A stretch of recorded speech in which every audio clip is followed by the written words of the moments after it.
My ex left me for being jobless, now wants me back thinking I'm wealthy. So, 3 months ago, I was let go from my software engineer job. I'd worked there for nearly 4 years, had strong performance reviews, was also being considered for a senior role. But when budget cuts hit, seniority and performance don't always matter. It hurt, sure, but I wasn't panicking. Hey viewers, before we go on to the video. My girlfriend left me the day I lost my job, saying she couldn't be with an unemployed man. What she didn't know was that I'd just inherited enough money to live comfortably for years. And her finding out would make everything very interesting. The air in Olivia's living room felt heavy that day, thick with an unspoken tension that was almost suffocating. I'd just broken the news about being laid off from my software engineering job, the place I'd poured 4 years of my life into. Great reviews, even being considered for a senior role. But budget cuts, you know? They don't care about performance. It sucked, sure, but I wasn't panicking. I had 8 months of savings, solid experience, and some freelance contacts. I truly believed I'd bounce back quickly. I thought Olivia, who I'd been with for a year and a half, would be my rock. Maybe we'd brainstorm, or she'd just listen as I processed it all. Boy, was I wrong. I sat there, explaining the HR meeting, the severance package, the job placement services. I was already updating my resume, reaching out to my network, listing companies I wanted to target. Olivia listened, nodding here and there, but her expression shifted. It was like she was running calculations, and I suddenly felt a cold dread creep in. When I finished, a silence fell, heavy and awkward. Then she just said it, flat out. Ethan, I'm really sorry this happened to you, but I can't be with someone who's unemployed. I have standards. I need stability right now. I just can't date broke guys. I honestly thought she was joking. Who says that? But her face was completely serious. She went on about how it wouldn't be fair to either of us, how she didn't want to drag each other down, how it would waste our time if things were uncertain. Just like that. After 18 months, meeting her family, talking long-term plans, she couldn't handle me being unemployed for literally 1 day. But here's the kicker, the one thing Olivia had no idea about. My grandmother had passed away 2 weeks before I lost my job. We were incredibly close, she'd helped raise me. She left me a substantial inheritance, enough to live comfortably for years, if I was smart. I hadn't told Olivia because I was still grieving, drowning in paperwork, dealing with lawyers and probate. My grandmother was always careful with money, taught me to think long-term, and I wanted to honor that. But as I sat there, watching Olivia calculate my worth based on my employment status, I knew. She didn't deserve to know about the inheritance. If she couldn't love me when she thought I had nothing, she sure as hell didn't deserve to benefit from my grandmother's generosity. So, I just said, okay, and left. No argument. No trying to change her mind. No mention of the inheritance. I just walked out of her apartment, drove home in complete silence. The worst part was her coldness. No tears, no maybe we can work through this, no let's take some time. Just straight business, like she was firing an employee or returning a defective product. It made me realize I'd been dating someone I didn't truly know. My friends think I should be angry, and maybe a part of me is, deep down. But mostly, I felt relieved. Like I'd dodged a bullet I never even saw coming. If Olivia's love was so conditional, unable to survive a single day of unemployment, what would happen when we faced real challenges? Since then, I threw myself into the job search. LinkedIn updated, former colleagues contacted, recruiters engaged. I had a few phone screens, some promising opportunities. The market was tough, but I wasn't desperate, which actually put me in a better negotiating position. Olivia texted a few days later, asking how I was holding up. I didn't respond. What was the point, honestly? She made her choice. We both had to live with it. Fast forward 3 weeks. Things got very interesting. Remember Olivia, the girl who dumped me for being unemployed? Yeah, she was back in the picture, but definitely not how you'd expect. I'd been focusing on myself, moving forward. I used some of the inheritance to make changes, like moving into a really nice place downtown. Nothing ridiculous, but floor-to-ceiling windows, modern appliances, in-unit laundry. Nicest place I'd ever lived. The rent was higher, obviously, but I could afford to treat myself a little after everything. I was networking like crazy, hitting the gym, trying new hobbies, reading books. This break was actually kind of refreshing. After almost 4 years at my old job, a change was probably due anyway. Last weekend, I had my buddies Noah, Liam, Caleb, and a few others over to check out the new place. Everyone was impressed. We had a great time. Noah was taking pictures for his Instagram story, and I ended up in the background of one shot, just me on the couch, laughing at something Liam said. You could see my living room, the big windows, the general vibe. I posted it on my own Instagram without a second thought. Good times with good people. I didn't think anyone would care. Boy, was I wrong. Tuesday morning, my phone started buzzing like crazy. 3 missed calls from Olivia, plus a series of texts that honestly made me laugh out loud. The highlights? Hey, Ethan. Saw your post last night.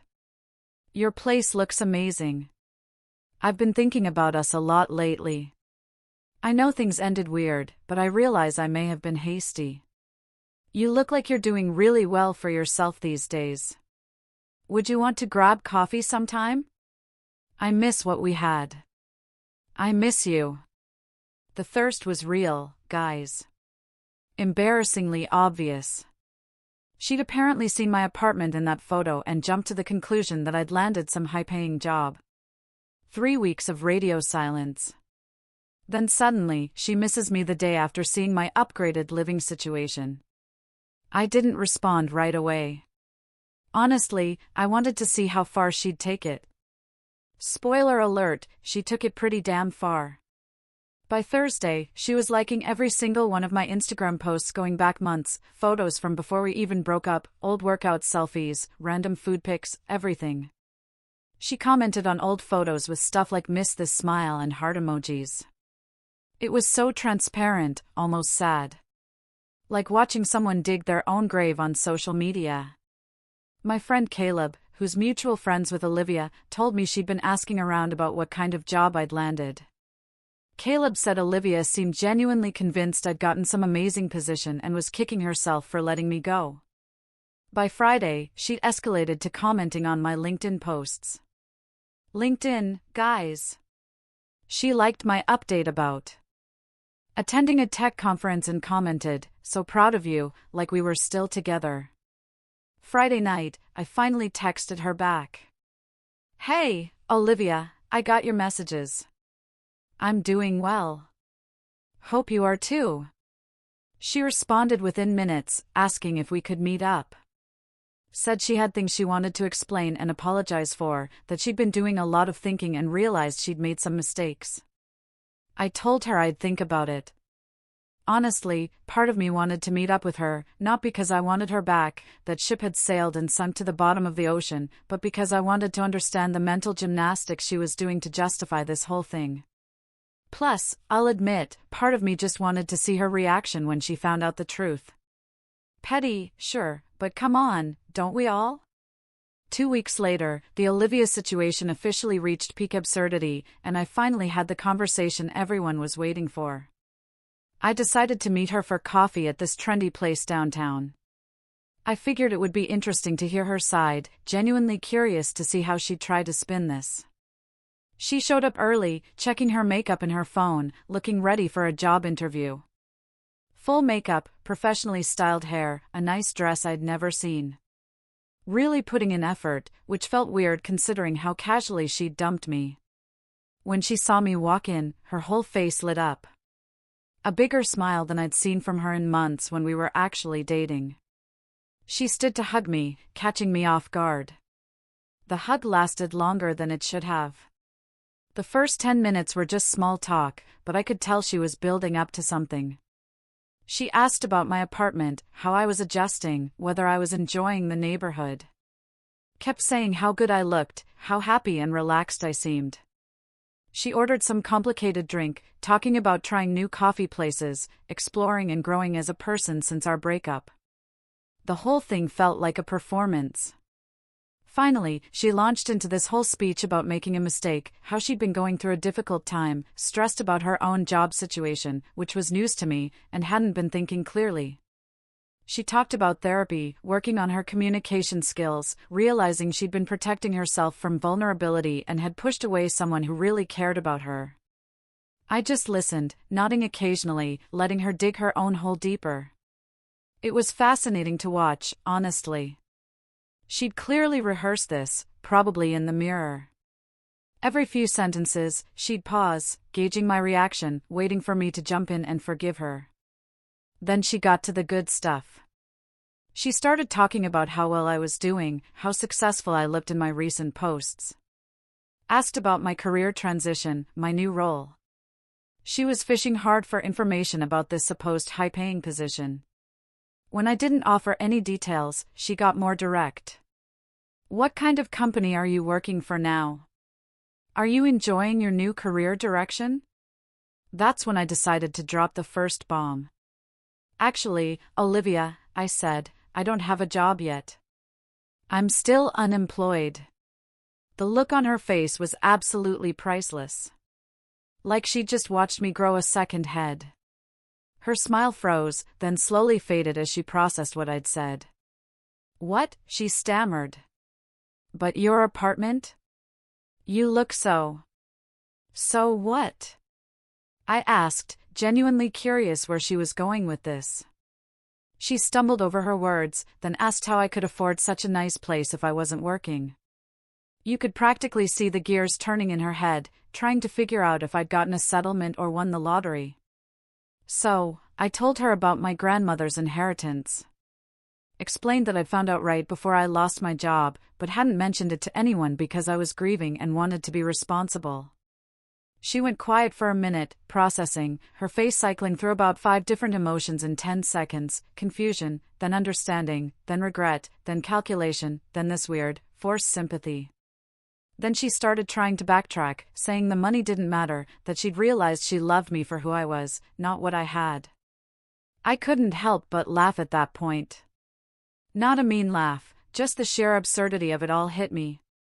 Olivia, I said, trying to keep my voice calm. 3 months ago, you literally told me you couldn't be with someone who was unemployed. You said you needed financial stability. You broke up with me because I lost my job. Now you're here because you saw my apartment and thought I was making bank. If you loved me for who I am, we'd still be together. She tried to argue, saying that wasn't fair, that people grow and change, that she'd learned from her mistakes. But I pulled up my phone and showed her the screenshots of her texts from a few weeks ago. The ones where she said I looked like I was doing really well and wanted to reconnect because she'd seen how amazing my place looked. These messages came the day after you saw my Instagram post, I said. After 3 weeks of complete silence. That's not a coincidence. That shut her up quickly. She stared at the screen, reading her own words, realizing how bad it looked. But here's where it gets really good. Olivia wasn't done yet. She asked if we could try again. Said she'd learned and wanted to make things work. That she understood if I was hurt, but everyone deserves a second chance. I told her no, obviously, but tried to explain it in a way that wasn't cruel. I wasn't angry about the breakup anymore, I'd actually come to see it as a blessing in disguise. She'd showed me something important about compatibility and values that I needed to know. She didn't take that well. Started getting emotional, saying I was unfair, holding grudges, that she'd made an honest mistake and I was being vindictive. The tears started coming, and I could see other people in the coffee shop looking over. I stayed calm, just repeated that I wasn't interested, that we clearly wanted different things in life and relationships. That's when she played her final card. Crying harder, she said she'd tell our mutual friends that I was being cruel, that I was holding grudges, and that people would think less of me for not forgiving someone genuinely sorry. I just smiled. Olivia, I said, our mutual friends already know the whole story. They know you dumped me for being unemployed and came crawling back when you thought I had money. Caleb, Noah, Liam, they've all seen your texts and your Instagram behavior. You don't really have any leverage here. The waterworks stopped immediately. Like someone had flipped a switch. She realized she'd overplayed her hand. We finished our coffee in awkward silence. She made a few more attempts at small talk, asking about my job search and if I was seeing anyone new. I kept my answers short and polite. When we got up to leave, she tried to hug me again, but I went for a handshake instead. Take care of yourself, Olivia, I said, and I meant it. I don't wish her harm, but I also don't want her in my life. I thought that was the end of it. I really did. We'd had our conversation. She'd shot her shot. I'd made my position clear. Case closed. Time to move on. But wait. There's more. Because apparently Olivia wasn't done making bad decisions. This past weekend, my buddy Noah threw a party at his place. Nothing fancy, just friends hanging out, drinking beer, playing games, watching basketball. I was having a great time, finally feeling like myself again. Around 10 p.m., I was in the kitchen getting another beer when I heard Noah say, "Oh, hey, Olivia." I turned around, and there she was, standing in the doorway. She looked nervous but determined, like she was on some kind of mission. Dressed up again, different outfit from the coffee date, but clearly put a lot of thought into her appearance. She made a beeline for me, weaving through the crowd. Everyone started noticing. Conversations quieted. "Ethan," she said, loud enough for everyone nearby to hear. "I know I messed up, but what we had was real. I was scared, and I made a stupid decision. Please give us another chance." The whole party got quiet. Dead silent. Everyone was staring at us, waiting to see what I'd do. I could see people pulling out their phones, probably expecting drama. Noah looked mortified that his party had turned into this spectacle. I could have handled it privately, pulled her aside, been the bigger person. Instead, I decided it was time to end this once and for all. She wanted to make it public? Fine. "Olivia," I said, matching her volume. 3 months ago, you told me you couldn't be with someone who was unemployed. You said you needed financial stability and broke up with me the same day I lost my job. Then you saw a picture of my apartment and suddenly wanted me back. You're only here trying to guilt me into taking you back in front of all our friends. That's not love. That's opportunism." You could have heard a pin drop. Olivia's face went from hopeful to red to mortified in about 3 seconds. I could see her realizing that everyone now knew exactly what kind of person she was and what she'd done.